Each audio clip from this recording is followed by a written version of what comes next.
Hello, my Star Atlas people. It's me, the MetaVerse Explorer. We're back again. My friends, we have had a giant town hall. There's a lot of information to go through. But first thing, I want to let you know, there is a Christmas present waiting for you. Let me turn this down so you can hear me.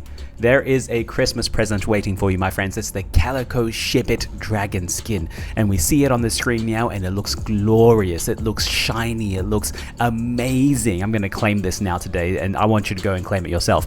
Now, you would have gotten this if you had played around at all in the local markets update, which has been around about a week and a half that's been out in Star Atlas Sage Labs. So yeah, go and claim it, guys. So today in the video, I'm going to talk about the town hall. Thankfully, big shout out to Funcracker, the leader of AFIA, the biggest stack, the best stack in Star Atlas. He's created a kind of a small overview because I'm in Australia and it's about 7 a.m., 8 a.m. and I wasn't at the town hall, so I needed to read about it. So yeah, today we're just going to go through some of the major points in Star Atlas, the latest town hall, and I highlighted them. So we're going to go through them very quickly. Of course, I will make a follow-up video of all of these features and releases, but first thing I want to show you something that the team released that I really loved. Okay, first let's go claim this dragon drop. Let's go claim this dragon. So obviously be aware of scams. If it just turns up in your wallet, it's a bit weird, but with Star Atlas you have to go and claim it, so you can see that's where it is. It'll be in your inventories in the collectibles tab. All you have to do is just click claim, and then a transaction comes up. And thankfully with Phantom, it always gives you a preview of, you know, what's going to change in your wallet. So of course you can see here you're going to get a plus dragon, which is the name of the skin, and you're going to get that plus NFT or CNFT, whatever it is, that's there, you know, Calico Shipit something skin, whatever. And then you can see we're minusing Solana, but don't be afraid. This is the rent for the item. That item in your wallet doesn't just live rent free. It has to occupy some space, and this is what the Solana is allocated for. It's 0.003. Now let's just keep this in mind. Let's say 0.0033 Solana times, how much is Solana? $200, give or take, don't know. That's about 66 cents or 60 cents, 50 cents, whatever. Solana doubles is going to be $1 just to hold that skin. Now don't worry, if you get rid of that skin, you can go and collect this rent back. You're not losing it entirely. It's just it's like paying a deposit kind of thing. So let's go and claim that. And once that's claimed, hopefully the Solana transactions are a bit slow now, so hopefully it goes really quickly, and then we can have a look at it. So while that's being claimed, let's go and show you the second thing that I really love from Star Atlas, which is they changed the map. You see, this has been the dull kind of a starter map we've had for a long time, but you should know, go to the settings, go to manager settings, and at the bottom, you have preview, new map interface, and enable sounds. Oh, so let's click that, and then let's refresh. While that's refreshing, let's go back here. Has it claimed? Oh, I hope it has. Let's just run the transaction again. Some Solana transactions are failing. You do have to give it some time. So, oh, that's good. I think it's gone. Okay, let's go. Nah, I have it now. So is it ship, resource, cruise, story? Resource? No. Collectible? It should be in the collectibles. Yeah, let's go see. It should be in the collectibles. There we go. There it is. You see it. Let's have a look at it. Oh, it looks gorgeous. Oh. Now, there's not many Calico Shipits around anyway. Like, I mean, because it was hard to get. You can't craft it. You couldn't buy it for a while. I think you could buy it for a while, but I think you get it through the golden tickets now. That's the only way you can get it, right? And now, how much are people selling this skin for? Let's have a look. Now, don't worry, we'll go through the town hall, but this is just the fun stuff before the town hall, because it's just going to be me talking through all of the individual points I saw in the town hall. While that's loading, let's go to Sage Labs and look at the brand new map. Whoa. And there's music behind it. And when you click, do you hear that?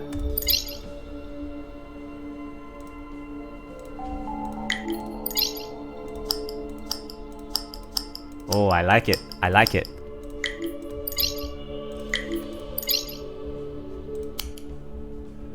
I'm just trying to buy some Luminite. Someone sell me some Luminite. I'm trying to craft my Thimble Mamba X. You can see how close I am Look at my resources. I'm so close to getting it. I'm close to finishing Luminite. Then I just need titanium and hydrogen, and I'm done. I'm done, right? Oh yeah. So anyway, look at the map. It's gorgeous, right? It is a bit low resolution, I gotta tell you, right? Look at this. If you want to zoom in on the ship, look at how bad the pixels are on this. I just wish it's good. It's a good thing when you zoom out the entire way. It does look pretty neat, right? But why? Look at this. I'm hoping they can like individually make these better. Like just increase the pixels, or I don't know, however the graphic designers do it, because it looks great on there if you zoom out, but when you zoom in, look at this. It looks crazy. I'm a big fan of the signs as well. I don't know what the signs are, right? You see the signs? Doesn't say. Let's turn off the music so you can hear me. People complain about the music sometimes. I'm a good fan of the mud signs and the Uster sign, as well as the Oni sign. Yeah, it looks good. Look at this. In the middle here should be like a dark hole void, right? Because in here should be the cataclysm, right? Is that what that's supposed to be? It's like nine squares kind of thing. Anyway, let's look at Dragon. Come on, give me. I want to see how many people are selling it.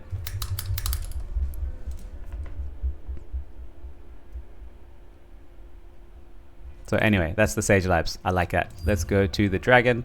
If it'll damn load. Solana's having so much trouble loading. My God. Okay, if not, we're going to move on. Let's go to the Town Hall, my friends. Big shout out to Funcracker, Afia, for giving this article kind of breakdown of what they discussed. I haven't watched it yet. I've just woken up now, so I wanted to touch base and see what the big ticket items are. So this just happened a couple of hours ago. This was released, right? So Santi was there, Micah was there, and a few new people were coming there. Make sure you go and claim your Calico Shipit. I'm going to zoom in so everything is easy to see. So Chipto was recently promoted to Vice President of Game Production. Congratulations, Chipto! Yay! Now, the team are trying to do things a bit differently. They're going to be showing stuff rather than telling people a lot. So if you've done it, show it to us because people want to see it. I think that's a really good idea. Just like how they do the developer monthly thing so that we see what they're working on. First off, they're showing that crew cards have made it into UE5. That's pretty good. We've been waiting for this for a long time because you own them on the blockchain. The UE5 is connected to the blockchain. So, it's not easy, of course, but show what you have on the blockchain in UE5, right? So it's pretty good. Now, they do have 3D models to use in game, but not all of the attributes are actually in UE5. They have Loaner Matrix, which means they can map some missing assets to things for now. Some models like Poonabs and Fat Oysters are just usable, but they're clay models, so they're not done yet. Anyway, you can favorite some of the cards and you can add them to the splash screen, which is pretty cool. Let's go to Surge. Surge showed hosting a new Surge multiplayer session in Paizel's Arena. Very good. We get the lore behind this. This is very nice. It's an early blockout phase of the Oni CSS. It's a gladiatorial arena. There's background noise of virtual crowd, so it slowly builds up. And then it crescendos as the timer goes to 0, which is pretty cool. You can do peer-to-peer death matches, gun sounds, and it was really funny. Funcracker says it was funny seeing a Poonab carrying a gun that's bigger than the Poonab itself. So I really want to see that, and I'll watch that whole video later. Let's talk about racing. Next up, Danny hosts a racing multiplayer session. Very good. We can race against each other. They both spawn in-game, proceed to spawn a ship, and race each other. Pretty good. A solo versus an airbike. Now, the minute the race starts, the players are locked in. I love that. So if the moment is locked in, hopefully we can start wagering some Atlas, right? You can wager some Atlas and have like a scoreboard going, and we can have who's the best racer in like Galea. Like, look at this. Whatever you do, just add leaderboards and scoreboards. People get so much more invested into it. Now, they did do a full overhaul of the flight mode, hover mode. It just feels much better, they say. And this is a glorious picture that Funcracker had put onto the start. Very, very good. Look at that. They've done a lot more work in the Oni CSS. It does look good. And this is in the Songmium district. You can see they've done some stuff here. Over here is still clay models, which is fine. Over there is still clay modeling, which is fine. It takes some time to do this. Now, let's move on to Next up, not racing, we've done racing, only CSS. The team added space for all of the land plots for habitats, so they've been laid out, including the Nongsongmian district. They do have some blocked out state, gives impression of what could be, and then they're working on the Uso home planet later on, which is Loki, I believe. And let's have a look at this other image that they shared. While that's loading, let's go to Project Galea. Ooh. Single player, open world game, exploration, vertical slice. So you spawn in the hangar of the starbase. It's got quests, which we saw before, really good. They implemented 0G, so you can float in space and use a jetpack to get around. That is great. Give us just, all you have to do now is just put some platforms in specific places and give us a platformer. Give us a platformer so I can try to run a platforming game and try and like get the best score. You know, you have racing, you have all the components. I just really need that. It's not hard, right? I think it's not hard. All you got to do is put a couple of blocks here, a tree here, something that moves around, and then try and avoid it. This sort of stuff. It's so easy to do. It, like, from my non kind of developer background, like it really is. Just put an item there, put an item there, put this, makes it move, and then we already have the jetpack there, so just like make a small course for us to go through. I'm really excited for when that comes, because then I could actually play that a lot. I love that kind of game, right? The view is great. You get an asteroid belt, colorful nebulas. He flies a PSF-4 outside. He subwarps to a nearby planet. It looks cool, and they're using some UE5 models called Exo Skies. There's no loading screens, guys. Everything streams in, so that's really good. Like the immersion is really good if you don't have any loading screens. Now you only use subwarp once you've gained enough altitude. Now they went to Urbis, which is a planet like with clouds. You can walk on planets, spherical gravity, and fly in hover mode. Let's have a look at the last screenshot that we loaded up. So it does look pretty good. I like it. And now let's look at Fleet Command. Whoa. This is cool. I gotta say, this is cool. I don't know why there's two giant planets here, because that's supposed to be like the center. So I don't know if they're planets. It doesn't really make sense, because this is the mud CSS, I think, right? Oh no, it goes further out. So maybe, I don't know the orientation of where I'm looking at. Maybe we can identify it easier. But basically, we're looking at the map, right? The map in Sage that I just showed you now, this is in Fleet Command. Basically, all these little ships, all of these little ants, right? They are different fleets. Right now, they're only showing one specific ship, which is a Calico Shipit or something like that, or Calico Evac, whatever. But you can see they're all congregated around different planets. Now, what the team want to do later on is use some kind of technology to obscure these fleets so you can't see where an enemy is coming from, okay? Because right now, look, you're in one faction, you can see all the way to another faction and see what ship is coming to take this planet, and then you're gonna go and take that planet. Or if they're going here, you can intercept them here, whatever, right? It's difficult, but the team will do it over time. But for now, first steps, really good. Let's read what they're saying here. So Fleet Command. Lastly, the duo jumps into Fleet Command. All mainnet ships streams in and are visible on the map. The Calico Evacs for now, and they look like ant colony. So the ships are selectable. It looks like your own fleets are shown as your actual ships, showing only one ship per fleet. Of course, you're not going to see multiple in one yet. Now, the good news, my friends, everything that I've just talked about is right now available in the Epic Game Store. That means there's an update. It's about 35 gigs. Go and update, go in and explore. I'm going to try and download it now again and show you what we're working with, okay? It looks pretty damn cool. Pretty damn cool. Now, moving on to 2025. Over the first half, they're going to polish everything that they've just shown us, and they're still working on more stuff. This will be mid-2025, maybe late 2025. There's a V3 of StarPath, which is the referral program. It's mostly going to be for key contributors, KOLs, primary content creators, and guilds, okay? So we've had StarPath V1, didn't work well. V2, not so well. V3 hopefully works better because they have someone in charge of marketing, right? Core, which is the comic book. Tim McBurney has been a bit busy. He's been doing the cinematic production for the last year. He's got one trailer that they've released. The second part will be coming out in the year. He's storyboarding a lot, nearly done. Then we'll return on Act 3. The Crew app. Now, bad news here, my friend. Bad news. The whole town hall has been really positive apart from this.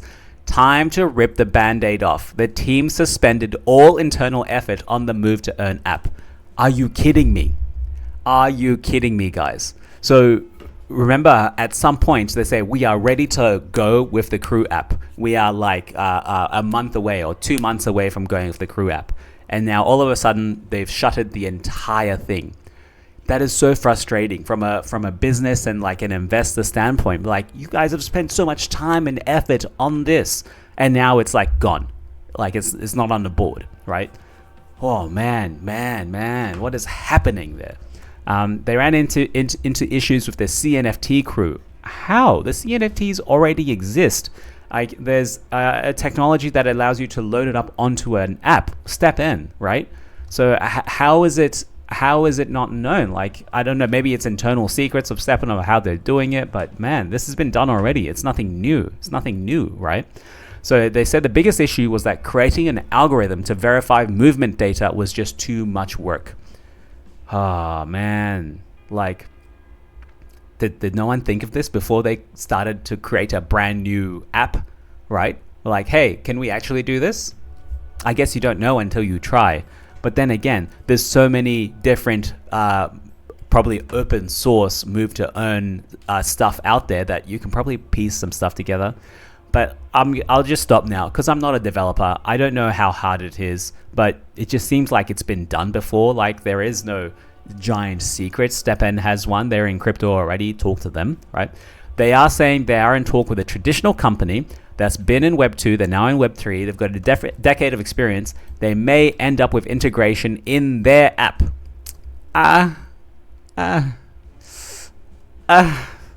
They have 10 million accounts. Even if we get like maybe 1 million people looking at us and 1% of that coming into staratlas, that's damn good. That's like higher than the user base we have now, right?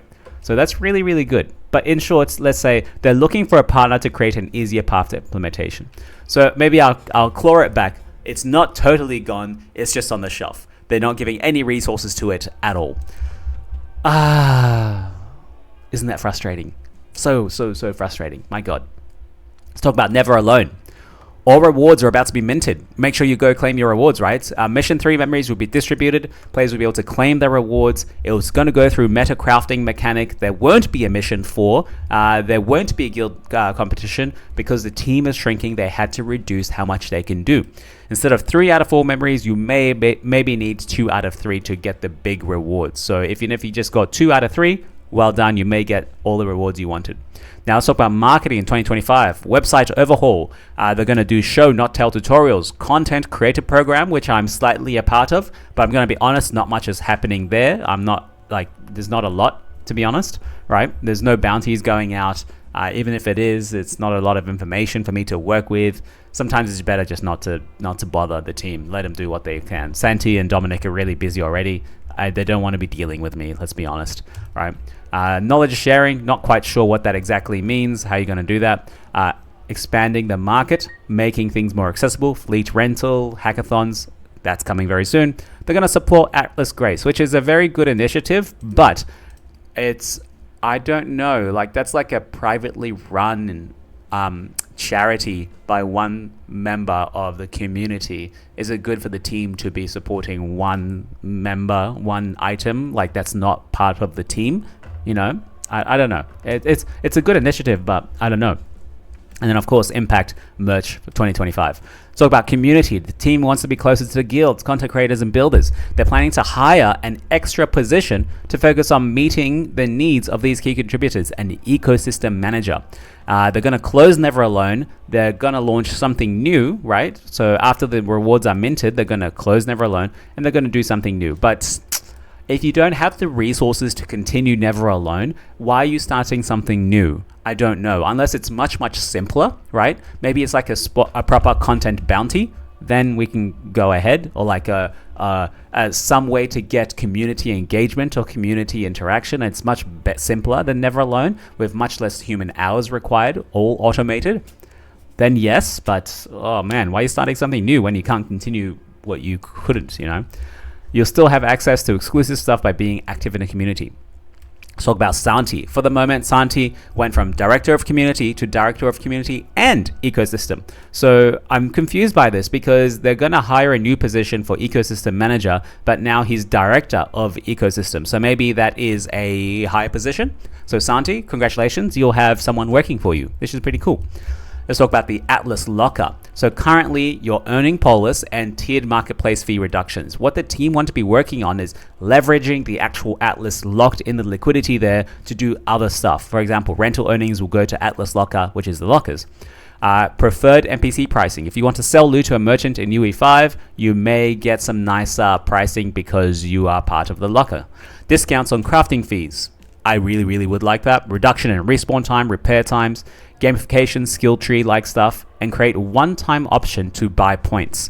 I'm not sure exactly what that is. Points and what? As in LP points, right? If you have Atlas locked, you get to buy LP points and convert it to Atlas. Is that what they mean? I'm not entirely sure. Fleet rentals, thanks to GG Collective and Sly, Groove Slider and Anthony, it will go live on the player portal. It's not a scholarship system as it will cost money to rent a ship. You have to put something down, okay? But the good thing is the assets are safe, all right? They will not be able to be sold or extracted from the game. The assets are secure, and I think they have to be. These cost a lot of money, okay? Fleets need to be pre-formed in Sage with the crew. Okay, this means you need to really think about optimal fleet composition, and that's going to come in handy when you have all those stats of the crew that are in the ships themselves. Let's talk about fees for the fleet rental. Is 10% total, 5% is free revenue, goes to the DAO, and 5% goes to Automata themselves or other involved parties. So how much does the rent manager actually get? Not sure, but look at here in bold. Rental is coming online very soon. Oh, exciting. Like this way we can move a lot of people to get people in lower income countries to be able to play the game much easier. If they just rent something, they can rent a capital ship and go and do something really quickly. Or for example, I can dedicate all of my mining resources to just mine, for example, titanium, and for one day I hire a large or capital class freighter, and then just one day freight all of my stuff in one go, and it'll cost me a lot less. That's like a really good use of the rental system, I would say. Let's talk about tech. All the issues in V2 of Starcom have been resolved. There's now any issues are all related to V1. So this team are going to be upgrading to V2 pretty soon. Magic Block is creating a super high performance system that the team is looking into. Very interesting. I remember Magic Block. Reducing the total number of transactions. This is good because they did the scanning thing where they increased it by 6x, which reduced the transactions by around 6 times, you can say, and that costs a lot less than Solana. And with Solana going up in price, you're actually losing a lot of money just by losing Solana, okay? Because if the Atlas you're earning is going down, then the Solana you're paying is going up, you're losing both ways, right? They're looking to make optimizations to reduce rent costs across the board, which is very good, even though they're reclaimable. Doesn't matter. They're looking into packaging multiple on-chain transactions into one transaction. Yes. So imagine this. Like, imagine, let's say, I want to send my fleet to go and craft in a different spot. So right now, there's like 10, maybe 15 transactions. Yeah. Dock, load food, load fuel, load ammo, undock, warp, cooldown, warp, and then exit warp, and then you go dock, start mining, stop mining, warp, exit warp, dock, unload. That's one. That's like I missed a few, but that's like one loop. That's like 12, 15 transactions, give or take. Maybe we can bundle some of them into just like 5 or like hell 1. That's not possible, but 1 or 2 or 3 transactions to go somewhere, do something, come back. That would make it so much better and so much more seamless. Oh my god. Recently, the team saw low landing rates, which means if you send a transaction, it doesn't land on the blockchain at a high percentage. So the team will work on smarter retry systems. The RPC aggregator makes it easy, and the team also have the DevNet. Remember, it's called Apollo. So what they're saying is they may look at options to roll out free-to-play functionality to newcomers on this new kind of Atlas net, or this DevNet for Star Atlas. They won't be earning incentive, but this would allow people to get exposed and try things out. So it's like, maybe the starter area for Star Atlas. That's the starting tutorial area for Star Atlas, which is pretty cool. This is where the upcoming Polis paper plays into. I have no idea what that is. No idea what that is. Now, by the end of it, they're saying this Apollo testnet could become a dedicated L1 for Star Atlas. Oh, not bad. So the way I think of it working is that it could be like the tutorial for Star Atlas, right? You learn how to do all of this sort of stuff, and then you graduate from that, you move to mainnet of Solana, right? And that way, when you're doing that tutorial stuff, it doesn't cost you anything. You have no barriers of entry. It should just be able to create a Solana account for you, and then all behind the scenes, and you just start playing. The barrier of entry is nothing. That's how it should be. After you finish that tutorial area, you feel like you want to keep going into the main game, you need to buy some ships. You need to go and buy some crew. You need to import into mainnet, that sort of stuff. Let's talk about Fleet Command. I'm nearly done, my friends. 30 minutes, we're nearly done. Fleet Command, initial project called C4, 4 major features. They're going to be doing crafting hubs. I'm not going to go into each of these because this is still way in the future, okay? They want to release all of this at the same time, but let's just wait. It takes a while for the team to get things. They need to do lots of other stuff first before they even get to this. Crafting hubs, they're going to be giving utility. Claim stakes, allowing mining of planets, right? Combat, which the claim stakes is good because they give you a passive return now. This just means like you turn it into a mining ship, for example, okay? And you'll need to man it, right? And you also get cultivation facilities, which is very interesting. We haven't seen that before. That's with the drugs, remember? There's going to be combat, automatic on-chain actions, all processed in one single transaction. Conquer territory and destroy enemy fleets. Ooh. Council rank, major progression system across everything. Time to pre-level your account is running out. You need to start leveling your account, guys. Unlock ship configuration, enable usage of certain size classes, allows you to customize your stage character, career types, freelance career first, later on licenses. Progression will be added to every game system, old and new. And of course, they'll be running like tests on the Apollo break before Apollo testnet before they come to here. And lastly, my friends, the team is going on break.